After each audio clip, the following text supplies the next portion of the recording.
A health alert now. A rare disease spread by ticks took the life of a New Yorker in Ulster County this month. It's not as prevalent as Lyme disease, but doctors warn that as ticks continue to move, we might see more cases of Powassan virus. It's not something that we see a lot of.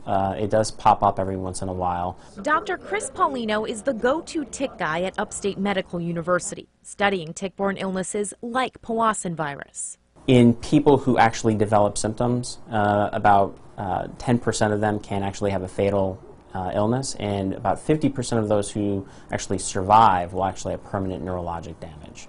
Anything from cognitive function and memory loss to mobility issues and seizures.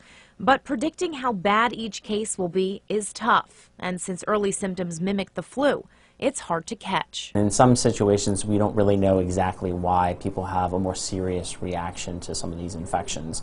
It could just be genetic predisposition. But what might be the most concerning part of Powassan? There's no treatments for it.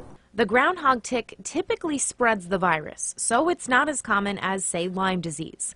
But because it's not so common, researchers also don't know as much about it. Compared to Lyme disease, which there's just massive amounts of cases, and they seem like they're increasing every year, Powassan virus is so narrow in its overall distribution, and there's just not a ton of people getting sick. There's not a lot of push to get a vaccine out there. So like anything else, Paulino says the best way to deal with Powassan starts with prevention. So check for ticks, cover your legs on hikes, and listen to your body.